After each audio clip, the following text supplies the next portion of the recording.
the Wiggly Podcast. Let your iPod bloom.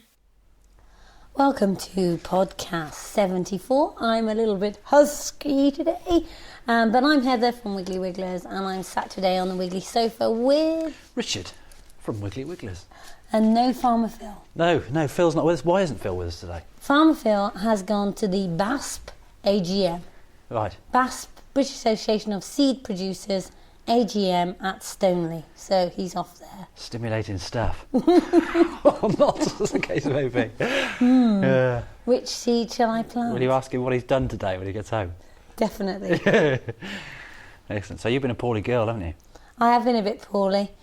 I went on the Nuffield Scholars trip to Canada, to Calgary, and I think the plane spread germs or something onto us all. So out of the 19 scholars, 5 were bedded, and I don't mean that like you're thinking, Richard. Right. 5 were actually made to go to bed due to illness. Right. And 1 was bedded. And oh, really? moving on. You haven't told me anything about this. And I must say, just a quick shout out to them all. It was great to meet you all my new Nuffield Scholar buddies who are studying everything you can think of, from easy care sheep through to nutrigenics, through to family farms, you name it in agriculture. They're studying it. Right. And of course I was studying blogging and podcasting, but that was fine. Yeah. There was another chap who'd got a blog from Australia who was studying the way that farmers can alter communication. Right. So we had a good chat. Yeah. And I also should say thank you to my Nuffield sponsor, which is Alan and Anne Beckett. And they've got a fantastic farm shop just on the roundabout near Birmingham. Just on that's excellent bit of publicity for them. Ulster. In Ulster? Yeah. Right, excellent. Which that's really confusing now. Not Ulster. Ulster. Oh, right, okay. Ulster, as in Alcester. Exactly right. Yeah. Okay, this week's show, we are going to bring you what colour feeder you need to use if you want to attract goldfinches. Right. We're going to find out why one listener thinks that Ricardo should be Prime Minister. Yeah. I haven't mentioned that before. No, you haven't. You don't. You tend to spring things on me, don't you? Yeah. And we'll find out if you've actually made it onto the weakest link. And I know that... Yeah, well, we haven't talked about that, No, have we? well, we have, dear. Oh, right. You obviously haven't listened to the last few podcasts. No, not at all. So we'll find out how that went. We'll find out which slugs are any good for your garden, how the farm walk went, and loads more. Right, excellent.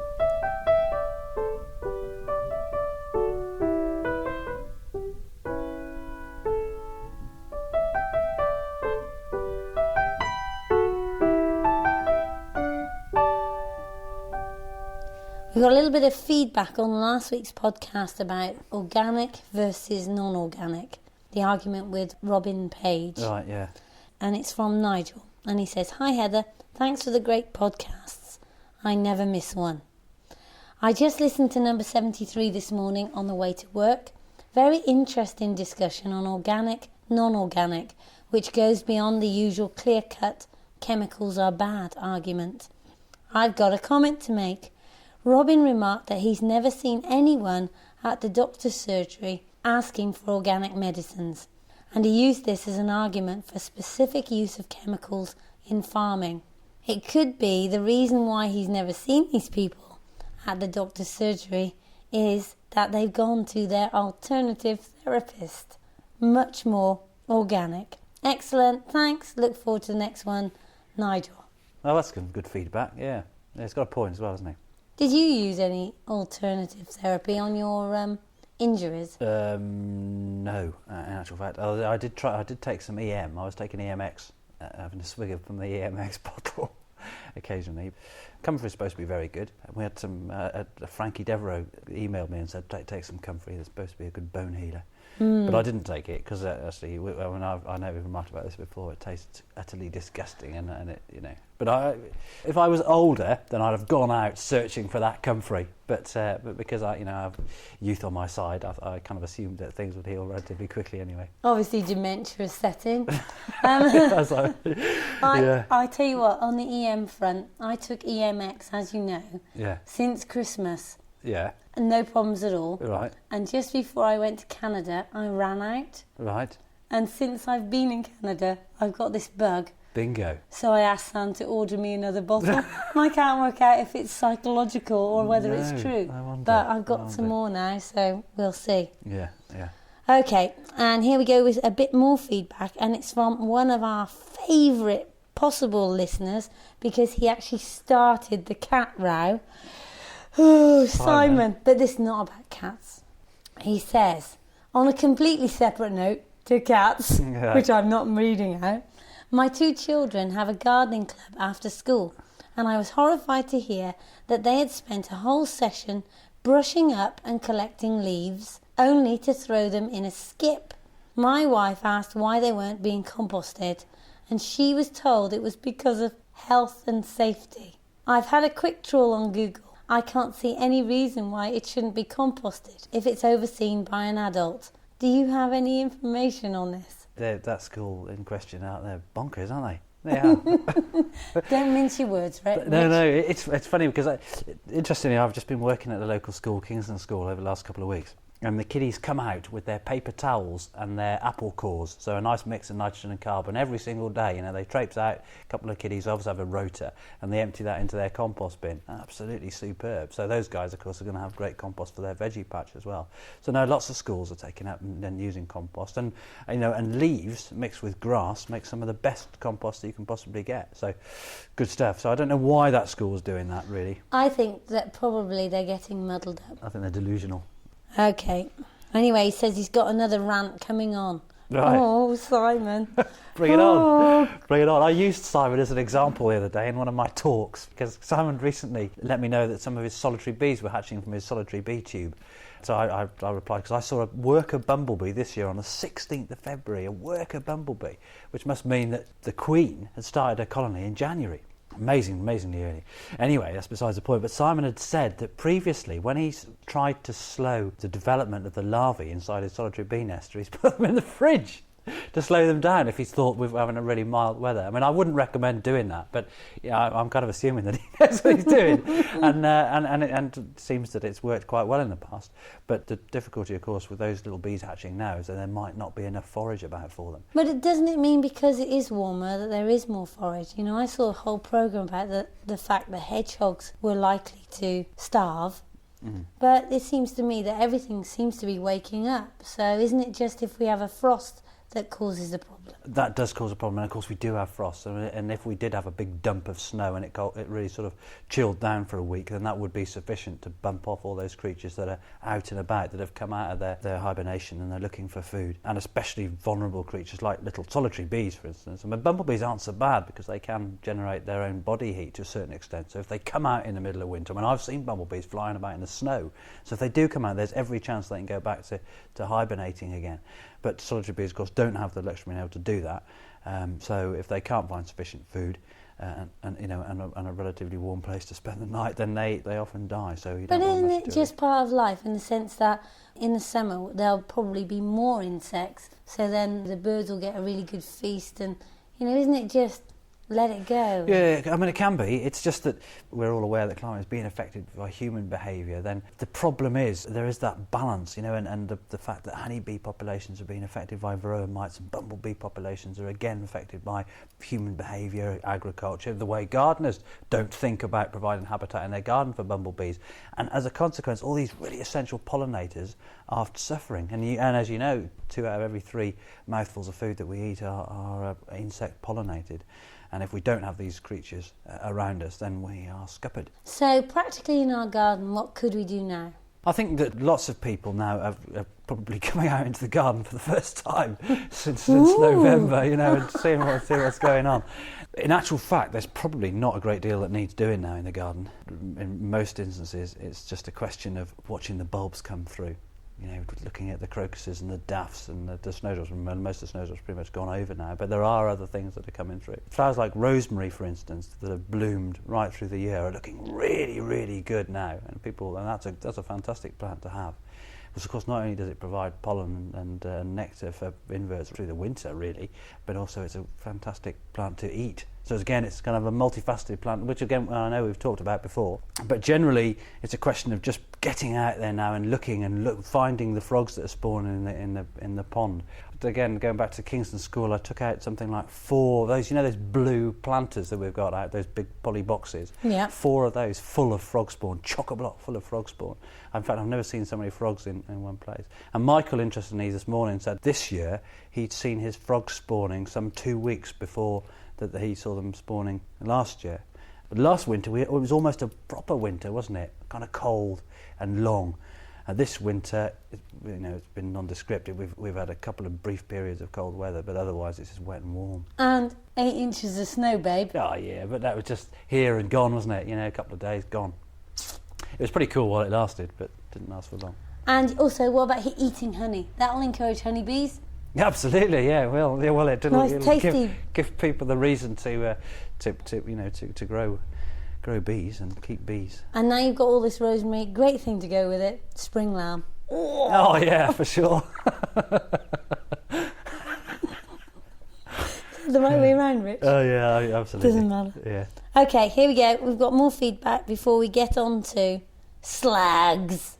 Frankie, who you went to see last year, who got those wonderful blue tits in the can box, Yeah. has written in. You know she's got a new garden. Yeah. They've moved to Bodnam, I think, haven't they? She has indeed.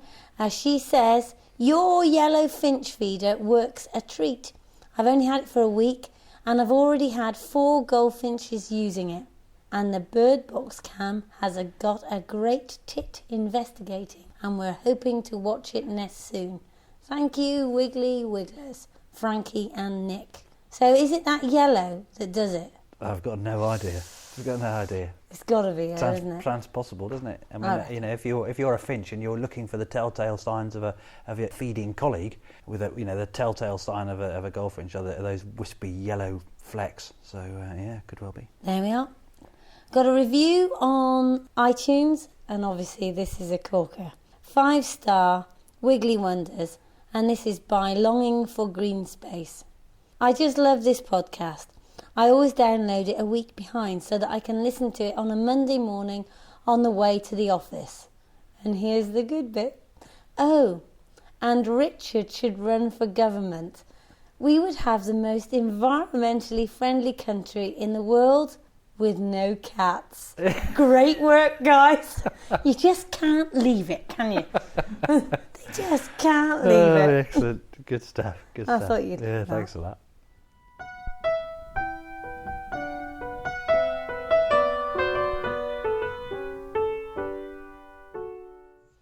And Rich, you've been helping me out once again with my grow your own column. Right.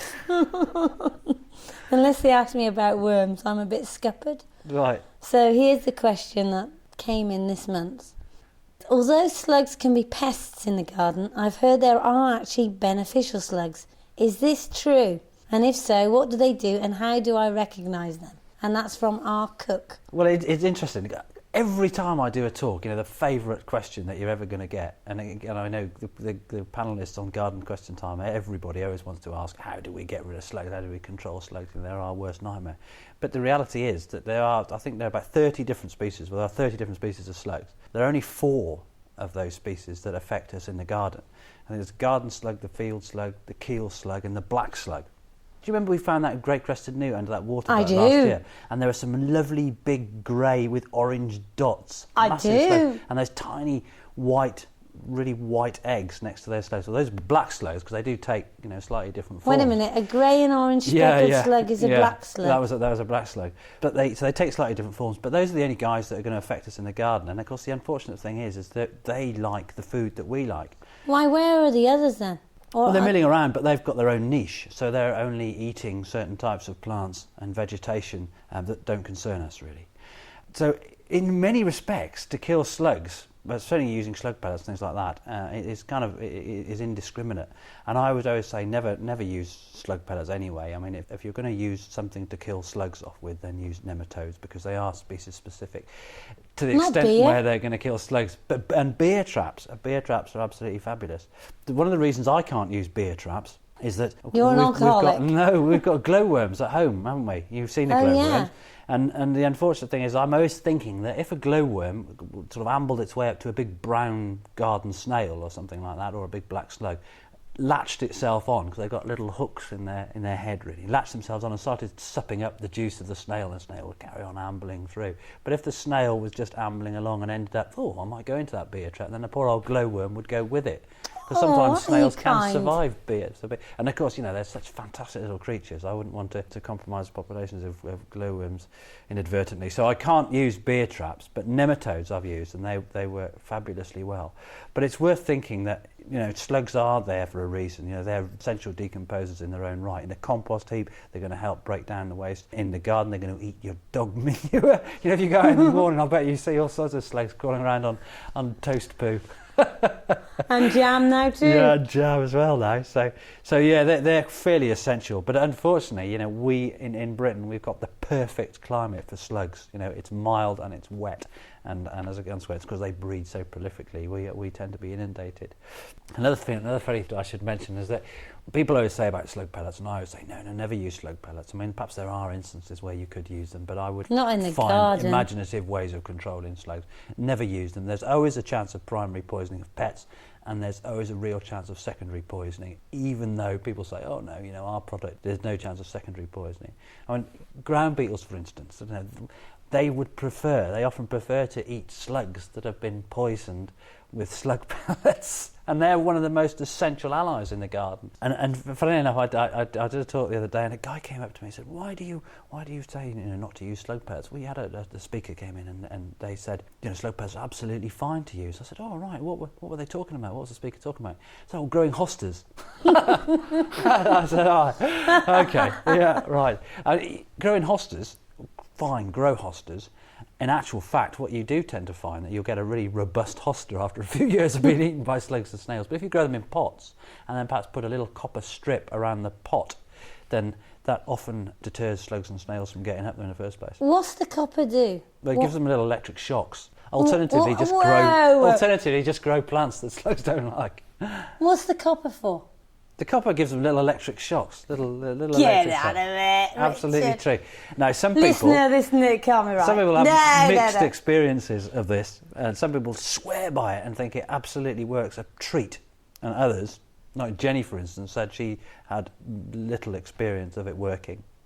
Copper gives this slug an electric shock. Yeah, and interestingly, I've put things like hostas in coppers, that we used to boil clothes with many years ago, and put copper strips around there, just hammer out some old copper pipe and put that around there, and it works, and it seems to work a treat. Yeah. Let us know, listener. I think this might be a little bit of Ricardo rambling. What we should say before we finish on slugs is that Michael, who is our endearing recordist, swears by eggshells. And Michael, he says bloody eggshells. He saves all his eggshells up all summertime, scrunches them up. Mary's busily in the kitchen there, scrunching up the eggshells into tiny little particles, and then they spread them around their precious flora in the springtime. They got nothing on, have they? Bet that gets edited out. Yeah. And Ricardo, you've been on the buying bonanza. Yes. For the new catalogue, which I have the proof here. Listen, listener. Now, what have we got here? It's like an adventure park, isn't it, of Ricardo's moments. So there's a fire steel, a fire steel and a storm kettle. Yeah. Give it to me, Rich. What is this about? Well, storm kettles, fire steels are something that we kind of stumbled across. The storm kettles are ace, because I remember several times years ago, a friend of mine who lives in Devon has a storm kettle, and he takes it fishing with him. And so we always make a brew using a storm kettle, and we thought if it's a fantastic thing to take out in the garden with you. If you're in the garden and you want to make a cup of tea, you don't want to traipse back in the house or something, it's a brilliant way of cutting some of your foliage, your shrubs, your dead brash and leaf litter or something like that, and making a little fire in the bottom of your storm kettle and heating up some water with it to make a cup of tea in the garden. What a superb idea. But if you really want to do it in a completely self-sufficient way, then you can use the fire steel to create some sparks. Developed by the Swedish Defence Department as a reliable source of hot sparks. In fact, it makes a spark that's 3,000 degrees. I hope you don't blow up your storm kettle. Yeah, it's interesting. Because you think, oh, that spark's got to be really hot. But actually, I mean, once you're there striking, there's sparks all over the place. It doesn't seem to, you've got to get it right. You've got to get it right. And Karen and I, we managed to set fire to all sorts of cardboard boxes and newspaper in dispatch the other day. Excellent. Yeah. And everybody was bracing themselves next to the fire bell for evacuation. Yes, that's a very sophisticated fire bell that Jodie's put up as a new health and safety requirement. Yeah, I'm surprised you haven't rung it. Very, very few people have walked past it and rung it. It's very tempting. Ding, ding. Yeah. We'll see. Now then, if you get a chance to come to London next week, and you want to know about making your own podcast, I'm speaking at the Corporate Podcasting Summit on the 19th and the 20th of March. Oh, wow. And I'm also meeting up with Anna Farmery from The Engaging Brand and Claire Rakes from Blog Angel. And we're going out for tea. Very nice. And hopefully by then, because Anna and I have got a podcast about dieting, we'll have lost collectively 3 stone. Ooh. Really? Yeah. Get on. Obviously, I've lost 2 pounds. Well done, Anna. But it sounded good. Okay. And lastly, Rich, I've got an email for you about starlings. Right. So this is from Irene Farley. She says she's been feeding the birds for quite some time. She uses all the usual feeders and the types of seeds, nuts and mixtures. And her query is there any way to prevent the starlings from bullying the smaller birds away from the feeders? The starlings appear to almost attack the food that she puts out and dares anything else to have a go. She's even seen them on the hanging filled coconuts, which are supposed to be for the smaller, agile birds. Any comments? Yeah, I did say that you're going to have to learn to love your starlings. Oh, we're looking out on one, scoffing the contents of that bird table. They are messy eaters, aren't they? And they are. But what an astonishingly pretty bird. I mean, isn't it a beautiful bird? I love to see them in a whole bunch of them because they are like bullies. But I always think of them as rabble, the aren't yobs they? coming They're around. a rabble, but they've got so much charisma, and they're a kind of much maligned birds. But again, isn't it funny that if people have lots of starlings and they think that's a problem because they want to see other birds? Isn't it human nature? We want something that we haven't got. People who don't have starlings in their garden think, oh, isn't it such a shame we don't have that vibrancy of flocks of starlings? And there isn't really anything that she can do to discourage the starlings, because if you're encouraging your birds into the garden, then you have to have the collective. But they can't be eating all the time, can they? So the other birds must be getting a chance. They must be getting a chance, but by and large they're quite aggressive and they're quite feisty. But they are a beautiful bird. There are species in decline right the way across Europe, unfortunately. One of the most amazing spectacles, they even have adverts on TV now, don't they, with those massive flocks of starling getting together before they roost at night. And that is one of the most amazing. And if anybody ever gets a chance to go and see that sort of spectacle, well worth watching. And it happens in Hereford, doesn't it? Quite a lot. It did happen in Hereford, I think, but wasn't there a situation that there was a massive, great coniferous roost and then they cut down all the conifer trees to try and discourage the starlings? I don't know, but I saw a chap on the telly and his car was covered in starling poop. Yeah. And he was saying how awful it was. And I thought, for God's sake, it's an honour, isn't it? You have to put up with it. There we are. So, Rich, you're off. Where are you going? I'm going down to Caldecott to give a talk. Caldecott Castle? No, Caldecott Rugby Club, I think. But it's not the rugby club. I think it's the rugby club premises are being... No, it's the Scout Hall. That's where it is. Caldecott Scout Hall. Caldecott Gardening Club. Have a wonderful day. I know you've got to rush off, so thank you very much. I'll see you in a bit. Here's a very, very late Monty's Wormcast. Monty's Worm Facts. Conditions like temperature and soil moisture affect when and if a worm cocoon hatches. If conditions are not great, then hatching is delayed. Thank you, Monty, and bye from us. Bye! Bye.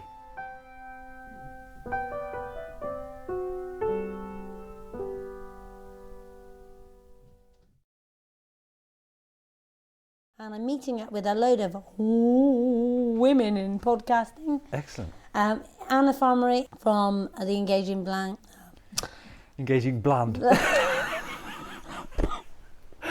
Yeah, that seems appropriate. Oh no, I shouldn't say that, should I? This is inappropriate. Okay.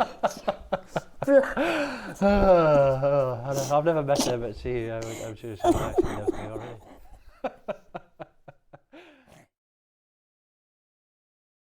And our cook says, although slugs can be pests in the garden, I've heard there are actually beneficial slugs. Why are you shaking your head? I'm scratching my nose. Oh, bugger. I thought he was depressed.